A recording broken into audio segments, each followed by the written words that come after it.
I don't think there's been, I don't know of a case that where an organization has been more transparent than the Doge organization.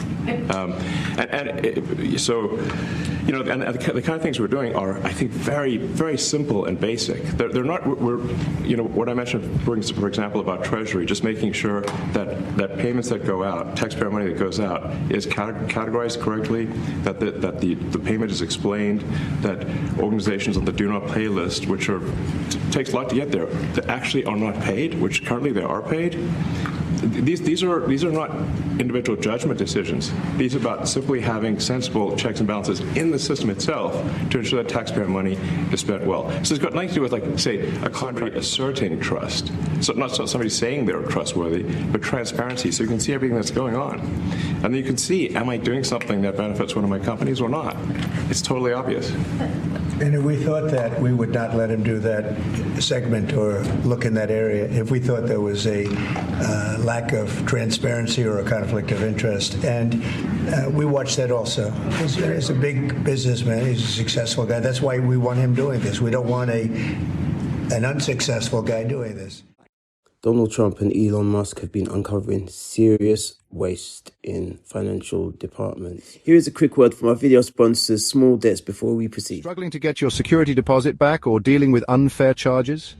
At Small Debts, our tenant advocate service fights to get your money back. No stress, no hassle. Take control today. Visit smalldebts.co.uk and start your case now. The term fraud, as well as mismanagement, has been used at times when they were making a press announcement on this very said matter. So it's got nothing to do with, like, say, a contract with some company of mine at all. But if there is a conflict of interest when it comes to you yourself, for instance, you've received billions of dollars in federal contracts when it comes to the Pentagon, for instance, which the president, I know, has directed you to look into. Yeah. Are you policing yourself in that? Is there any sort of accountability check and balance in place that would provide any transparency for the American people? Well, all of our actions are fully public. So if you see anything, you say, like, wait a second, hey, Elon, that seems like maybe that's, you know, there's a conflict there. It's not like people are going to be shy about saying that. They'll say it immediately. You know? Including you yourself. Yes. But transparency is what builds trust, not simply somebody asserting trust. So not somebody saying they're trustworthy, but transparency, so you can see everything that's going on. And then you can see, am I doing something that benefits one of my companies or not? It's totally obvious. And if we thought that, we would not let him do that segment or look in that area if we thought there was a lack of transparency or a conflict of interest. And we watch that also. He's a big businessman. He's a successful guy. That's why we want him doing this. We don't want an unsuccessful guy doing this. Now, one thing also that Elon hasn't really mentioned are the groups of people that are getting some of these payments. They're ridiculous. And we're talking about billions of dollars that we've already found. We found fraud and abuse. I would say those two words as opposed to the third word that I usually use, but in this case, fraud and abuse.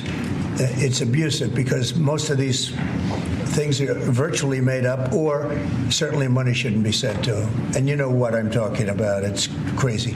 So, but we're talking about tens of billions of dollars that we've already found. And now a judge who's an activist judge wants to try and stop us from doing this. Why? Why would they want to do that? I campaigned on this. I campaigned on the fact that I said government is corrupt. And it is very corrupt. It's very, very, it's also foolish. As an example, a man has a contract for 3 months and the contract ends, but they keep paying him for the next 20 years, you know, because nobody ends a contract. You get a lot of that. You have a contract that's a 3-month contract. Now, normally, if you're in a small, in all fairness, it's the size of this thing is so big. Yeah. But if you have a contract and you're in a regular business, you end the contract in 3 months. You know, it's a consultant. Here's a contract for 3 months, but it goes on for 20 years.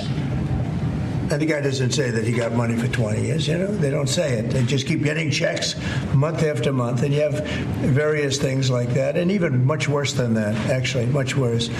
And I guess you call that incompetence, maybe. Yeah. It could be corruption. It could be a deals made on both sides, you know, where The guy gets the money. He kicks. I think he has a lot of kickback here. I see a lot of kickback here. There's a lot of kickbacks. Tremendous kickback, because nobody could be so stupid to give out some of these contracts. So he has to get a kickback.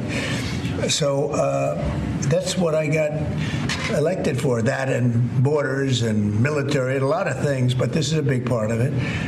And I hope that the court system is going to allow us to do what we have to do. We got elected to among other things, find all of this fraud, abuse, all of this horrible stuff going on. And we've already found billions of dollars, not like a little bit, billions, many billions of dollars. And when you get down to it, it's going to be probably close to $1 trillion. It could be close to $1 trillion that we're going to find. That will have quite an impact on the budget. And you'll go to a judge where they handpick a judge, and he has certain leanings. I'm not knocking anybody for that, but he has certain leanings. And he wants us to stop looking. How do you stop looking? I mean, we've already found it. We have a case in New York where a hotel has paid $59 million. $59 million because it's housing migrants, illegal migrants. All illegal, I believe. And they were being paid twice the normal room rate at 100% occupancy. Unbelievable. So it's a racket. Mr. Musk, can I ask you a question? Well, if I may sort of just going for the President's comments, at a high level, you say, well, what are the two ingredients that are really necessary in order to cut the budget deficit in half from $2 trillion to $1 trillion? And it's really two things: competence and caring. And if you add competence and caring, you'll cut the budget deficit in half. And I fully expect to be scrutinized and get a daily proctology exam, basically. Might as well just camp out there. So it's not like I think I can get away with something. I'll be scrutinized nonstop. But with the support of the President, we can cut the budget deficit in half from $2 trillion to $1, and then with deregulation, because there's a lot of sort of regulations that don't ultimately serve the public good. We need to free the builders of America to build. And if we do that, that means I think we can get the economic growth to be maybe 3-4%, maybe 5%. And that means if you can get $1 trillion of economic growth and you can cut the budget deficit by $1 trillion, between now and next year, there is no inflation. There's no inflation in 26. And if the government is not borrowing as much, it means that interest costs decline. So the mortgage, their car payment, their credit card bills, anything, their student debt, the monthly payments drop. That's a fantastic scenario for the average American. I mean, imagine they're going down the grocery aisle and the prices from one year to the next are the same, and their mortgage, all their debt payments dropped. How great is that for the average American? As the whole thing is explained and broken down more clearly, it becomes quite obvious that what Donald Trump and Elon Musk are trying to do here is quite radical. I'll say extremely radical, probably never been done before. And the effect that it will have if they are even partially successful, I think will ripple around all the developed countries, at least around the globe. I mean, as far as audits go, over in the UK, when did they last look at the way the financial governmental institutions and departments have been run, and where the wastage is going, where the corruption is, and how they can make more money for the country by wasting less money and deal with issues that puts money back into people's pockets? And I think this is the key thing, and this is the thing that Trump was elected on, the mandate he's given. And I think this is the most radical aspect of what they're actually doing. On the surface, it sounds like, oh, they've created this department, they're trying to do this, that, and the other. When you start to strip it away, you start to see the scale of what they're trying to do. There's no perfect system. It's completely impossible for them to get it done completely perfectly. They just need a partial success, as in, for probably generations, no government has attempted to even approach doing something like this. So they just need the glimmerings of success, to demonstrate that this type of thing is doable and it can work. And on the bottom line, it will put money back into the pockets of the ordinary person. I think that's the bigger goal. When you put aside all of the inter-party conflict, the global, things that have to be dealt with, wars and conflicts and other things that have to be resolved. When it comes back to the, as they say, follow the money, and what they're trying to do with the US economy and bring in more money by finding where the leaks are, plugging the holes, finding where the obvious fraud is taking place, remove the weaknesses in the system, and thus retain more of the taxpayers' money, which in the long run would result in them not needing to increase taxes on people to keep up with their debt payments because they'll be retaining more money. The strangest thing is, with all of the accusations and distractions and whatever else that's been thrown at these guys for ordinary political reasons, and also because this hasn't been done, I don't believe, before in the history of any Western administration.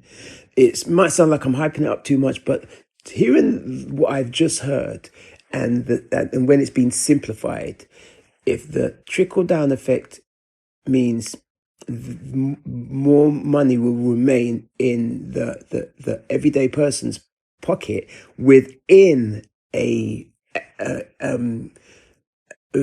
acceptable period of time, the time frame they're talking, you're talking like 6 to 12 months. They want to start to see effects of these changes.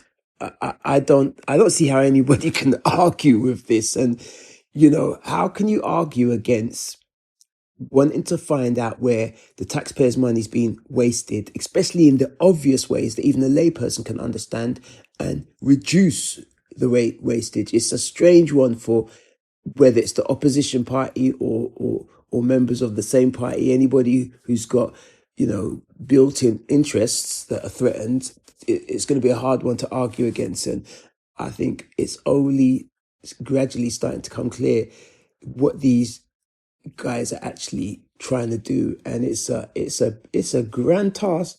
I just give them credit that the fact is they're even attempting it, and I think there's a lot personally for both of them at stake. Just big risk, big reward, and that's how I think they're playing their hand. It's definitely a space to watch, and this is just the first installment. Keep an eye on the space. So thanks for spending a minute. Apologies if had to go on a little bit with my banter. And as usual, be good, be safe, be creative. You'll be back with CornerSpeak again soon. Owen Uedje. We out.